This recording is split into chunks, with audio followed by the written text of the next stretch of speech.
최치원에 대한 이야기는 꼭 이렇게 좀 하고 가야 돼. 선생님이 작품을 설명하기 전에, 작품을 해설하기 전에 작가부터 먼저 이야기하는 경우는 어떤 경우인지 잘 알지? 그지? 아주 뚜렷한 시적 경향이 있는 사람이야. 너희도 잘 알다시피 신라시대 사람이야. 천재라고 불렸다. 글재주가 아주 뛰어난 천재라고 불렸다. 육두품 출신. 요 육두품은 더 이상 그 위로 진골성골로 올라갈 수가 없잖아. 왕족이 아니면. 그치? 그래서 육두품의 한계가 있지. 신분적인 한계. 그치? 이 신분적인 한계 때문에 뛰어난 능력을 가지고 있었음에도 그 능력을 발휘하지 못하고 세상이 안아주지 않는다라고 생각하며 좌절해. 비관한다. 그 다음에 이제 그러다가 어디로 가느냐? 가야산으로 가. 가야산으로 가서 여기에서 은거를 한다. 은거. 숨어 살다시피 자연을 즐기며 독서당이라는 집 지어놓고 책 읽으면서 말년을 보내는데 언제 죽었는지는 몰라. 800 뭐 몇 년쯤에 태어나서 언제 죽었는지는 몰라. 800 몇 년쯤 맞지? 신라시대면 맞지?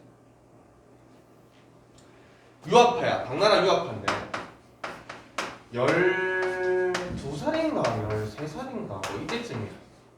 12살이나 13살 때쯤 혼자 당나라로 유학을 갔다. 지금으로 치면 초등학교 5학년, 6학년이 중국으로 혼자 유학을 간 거야. 대단하지? 그렇지? 유학 보낸 아버지가 뭐라고 얘기했냐면 너 만약에 당나라 유학 가서 빈곤과에 급제하지 못하면 다시는 돌아올 생각을 하지 마라. 조기 교육을 시킨 거지. 조기 유학을 보낸 거지. 아니, 빈곤과에 급제를 해. 급제를 했는데 당시에 당나라 그 상황이 굉장히 혼란스럽거든. 여기저기에서 밀란이 막 일어나고 너희들 잘 아는 것처럼 그 황소의 난 이런 게 막 일어나고 그래가지고 되게 복잡한 시기여서 과거에 급제했는데도 불구하고 발령을 한 1, 2년을 못 받아. 그래서 백수로 지내. 이 중국의 여러 지역을 유람하면서 신화 쓰고 막 그러거든. 그러다가 어느 지역, 조그만 지역에 수령이 돼. 쉽게 말하면 뭐 상인동 이 달서구 구청장 정도 뭐 이 정도로 이제 발령을 받거든. 근데 그것도 이제 2년인가 임기 채우고 난 다음에 또 대기 발령이 되어서 사실 제대로 중국에서 인정을 받지 못했어. 그러다가 황소의 난에 그 경문을 이 최치원이 있었거든. 그때 이 최치원이 따르던 인물 중에 고변이라는 인물이 있었는데 그 인물이 제법 이제 힘이 좀 있는 인물이었거든. 그 인물을 따라다니면서 어떻게 이제 출세를 좀 해보려고 했던 것 같아. 그래서 토황소 경문이라고 꽤 유명하거든. 그걸 써서 당시에 황소가 그 경문이라는 게 뭐냐면 항복해라 써붙이는 거야. 너네들 자꾸 그런 식으로 하다가 다 죽여버리겠다. 어서 빨리 항복해라. 뭐 이런 걸 쓰는 거거든. 거기에 이제 글에는 이제 여러 가지 이렇게 논리가 들어가 있지. 너희들이 이렇게 난을 일으키면 안 되는 이유, 너희들이 항복해야 되는 이유, 이런 것들 아주 논리적인 근거로 막 들어가 있는 거야. 굉장히 글을 잘 써야 되겠지, 그지? 난을 일으킨 인물이 그걸 보고 설득을 당해야 되니까, 그지? 그걸 제법 잘 써가지고 되게 좀 유명세를 좀 탔다 그래. 황소가 그걸 읽고 난 다음에 뭐 온몸을 벌벌 떨었다고 얘기하는데 사실 그건 좀 과장된 것 같고. 그리고 난 다음에도 크게 이제 중국 내에서 인정을 받지 못해서, 당나라 내에서 인정을 받지 못해서 이제 신라로 돌아와. 신라로 돌아오고 난 다음에 육두품 출신이긴 하지만 그래도 당나라 유학파란 말이에요. 당시에 그 신라의 왕이 진성여왕인가 뭐 그럴 거야. 그때쯤 될 거야. 당나라 유학파들이 되게 좀 인정을 받는 시기였거든. 그래서 뭐 이것저것 벼슬을 해. 육두품 중에 가장 높은 벼슬이 아찬이거든. 아찬까지 진급을 한다고. 근데 이 이상은 못 올라가는 거지. 그래도 뭐 이것저것 뭐 제법 괜찮은 관직들을 거치다가 말년에 이제 최치원이 나는 더 이상 올라갈 수 없구나. 여기서 계속 정치계에서 헤매봤자 별 의미가 없겠구나 뭐 이런 생각을 했는지 좀 외딴 곳으로 이렇게 자기가 스스로 가거든. 저기 뭐 시골에 있는 그런 시장 뭐 이런 걸 하러 가. 그러다가 결국 이제 가야산으로 가게 되는데 우리가 보는 많은 최치원의 한시들이 있어. 선생님이 지금 세 가지를 이제 너희들하고 할 텐데 최치원이 쓰는 시 한시거든. 당연히 이때에는 한글이 없었을 테니까, 그렇지? 이 한시에는 주로 위에서 쌤이 이야기했던 이 신분적인 한계 때문에 좌절하는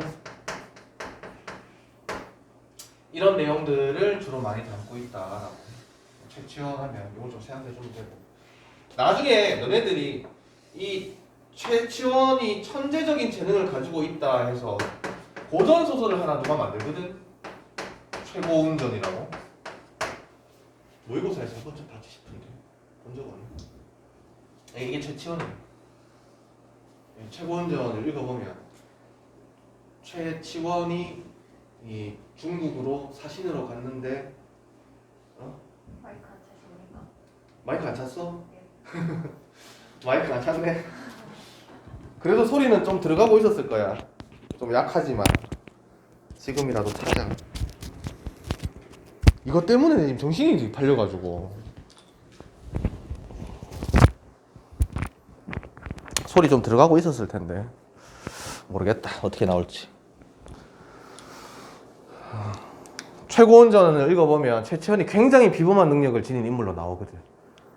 너네 그 얘기 모르나?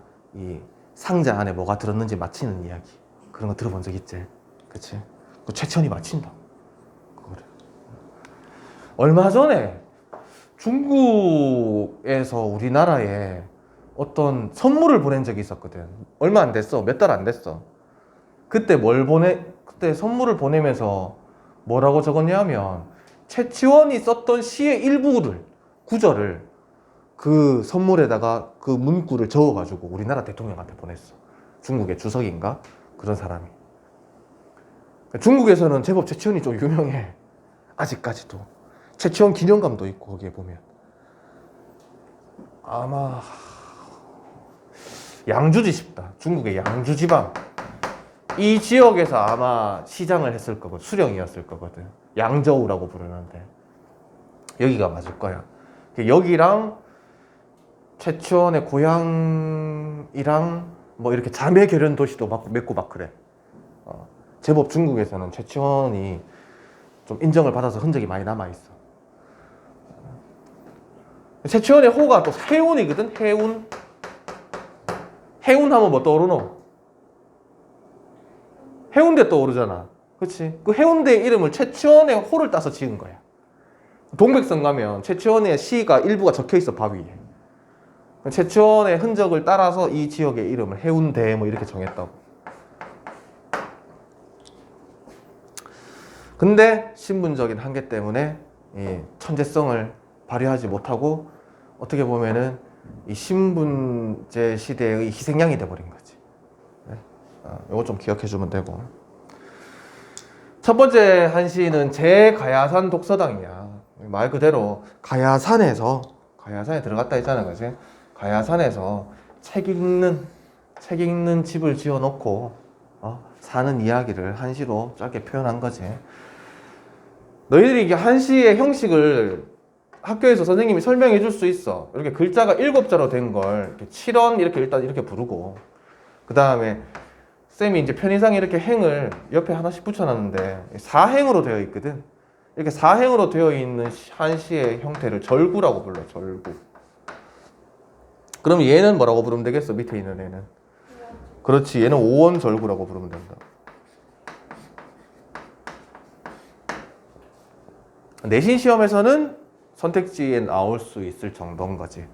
그지? 최치원의 시를 보여주면서 칠원절구의 형식을 취하고 있다. 뭐 이런 식의 선택지가 나올 수는 있고, 칠원절구인 걸 모른다고 해서 문제를 틀리게 내는 선생님은 없을 거야.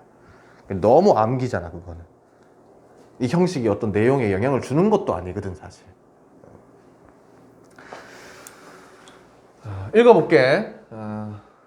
첩첩 바위 사이를 미친 듯 달려 겹겹 보물이 울리니, 이렇게 되어 있지. 근데 지금 이 달리는, 울리는 주체가 지금 안 드러나지? 맞지? 뭐가 달려서 뭐가 봉우리를 울리는지 안 드러나잖아. 그지? 사람의 말소리 지척에서도 분간하기 어렵네. 사람의 말소리를 바로 앞에서도, 지척이라는 건 아주 가까운 곳이잖아. 그치? 바로 앞에서도 분간할 수 없을 정도로 뭐가 울리고 있다는 거지. 울려. 항상 시비하는 소리 귀에 들릴까 두려워하여 짐짓 흐르는 물을 시켜 온 산을 둘러쌌는데 물이었네. 물. 그치? 산에 들어가 있으니까 뭐 바닷물은 아닐 테고 계곡물이겠지. 그치? 우리 여름에 뭐 계곡에 시원한 계곡에 놀러 가면 가끔 물이 좀 많을 때가 있지. 그 전에 비가 좀 많이 와서. 그럼 계곡물이 막 콸콸콸콸 막 그런단 말이지. 그치? 어떻게? 첩첩 바위 사이를 막 미친 듯 달리면서 계곡물이 막 울린다. 산봉우리를 울리면서 막 흐른단 말이야. 그걸 지금 얘기하는 거지.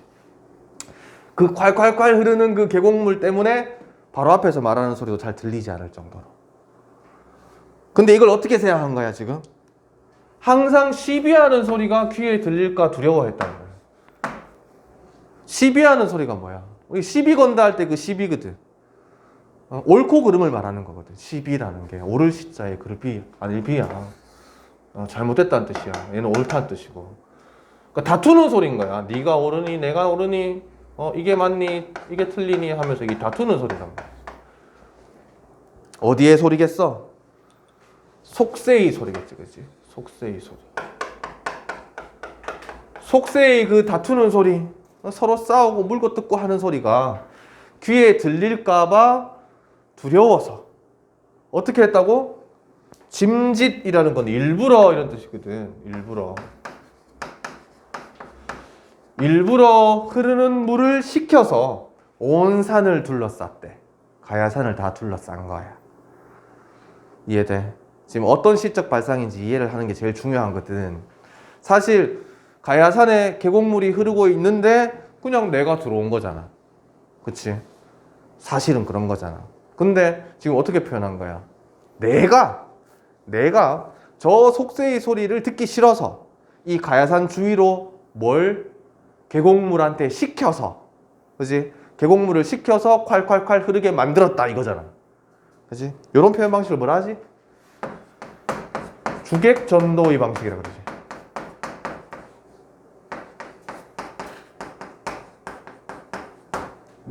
그치? 계곡물이 그냥 흘렀던 거야. 그지? 근데 그 계곡물에 둘러싸여 있는 건 나잖아. 그치? 근데 내가 둘러싸게 만들었다잖아. 사실 객체가 나거든. 내가 계곡물에게 둘러싸여 있는 거거든. 그치? 근데 내가 마치 주체인 것처럼 표현한 거지.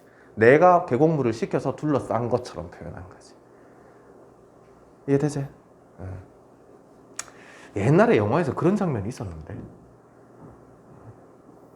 남자 주인공이 사랑하는 이제 여자가 있는데 이제 고백을 하고 싶은 거야.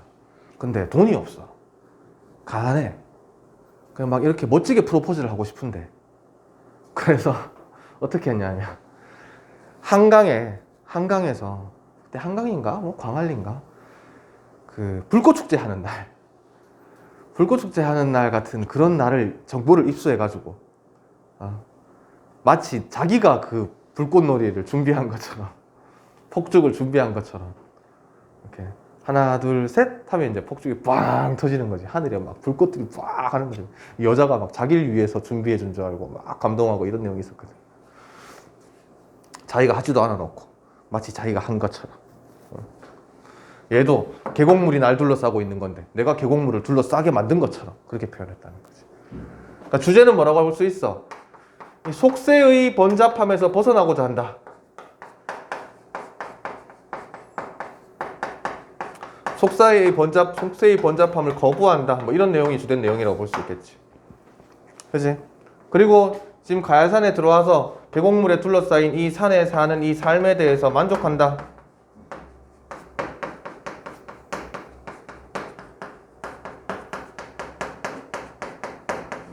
이렇게 얘기할 수 있겠지.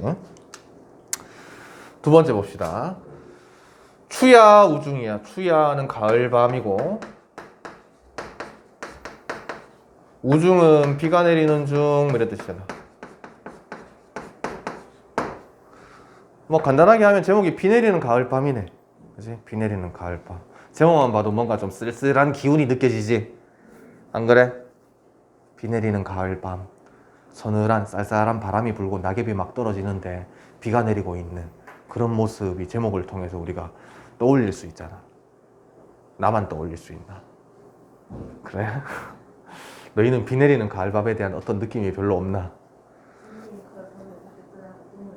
아, 뜨끈한 우동 좋지. 나이가 좀 들면 뜨끈한 잔치국수 이렇게 돼. 뭔가 쓸쓸한 기운이 느껴져 지금. 그지? 비 내리는 가을밤이라는 제목을 보면 가을바람에 괴로이 읍졸이나 괴롭게 시적 화자가 지금 괴로워하고 있어. 읍졸이나 라는 말은 무엇을 읍졸이나? 시를 읍졸이고 있겠지. 그렇지? 글을 읍졸이고 있겠지. 뭐 혼자 중얼중얼대고 있겠지. 뭐 시나 글이 아니더라도 이렇게 생각하면 되고. 가을밤에 혼자 외롭게 쓸쓸하게 괴롭게 시를 읍졸이나 세상에 알아주는 이가 없네. 쌤이 얘기했던 부분이 이런 것들이에요. 그렇지? 뛰어난 나의 능력을 알아주지 않는다는 거야 세상이. 그것 때문에 비관한다 그랬잖아. 그렇지? 세상에 알아주는 이가 없어. 나의 능력을 알아주는 이가 없어. 좌절 절망스럽다 이렇게 쓰잖아. 자기 신세 한탄하는 거야 지금 사실. 그지? 한탄하고 있는 거야. 창밖에 비가 밤 깊도록 내리는데 더욱 쓸쓸하겠지? 그치? 등불 앞에 선 마음이 말리 밖까지 내닫네. 내닫는다는 얘기는 내달린다는 뜻이거든. 달린다는 뜻이야. 마구 달린다는 뜻이거든. 등불 앞에서 지금 뭐 하고 있겠어? 늦은 밤에 시를 쓰고 시를 읽고 있겠지. 그치? 글 쓰는 사람이니까 글재주가 좋으니까 등불 켜놓고 멋진 근사한 시를 써놓고 그걸 읽고 있는데 아무도 이걸 알아주는 사람이 없다는 거야. 자신의 뛰어난 능력, 재능을 세상이 알아주지 않는 거야. 너 육두품이잖아 이렇게 얘기하는 거지. 그치? 너는 한계가 여기까지야. 너는 쟤네랑 차원이 다른 애야. 넌 절대 더 올라갈 수 없어 이렇게 된단 말이야. 딱 쌤이 얘기했던 요 내용을 딱 담고 있는 거지. 그렇지? 자신을 알아주지 않는 세상을 원망하고, 그렇지? 비관하고 있다.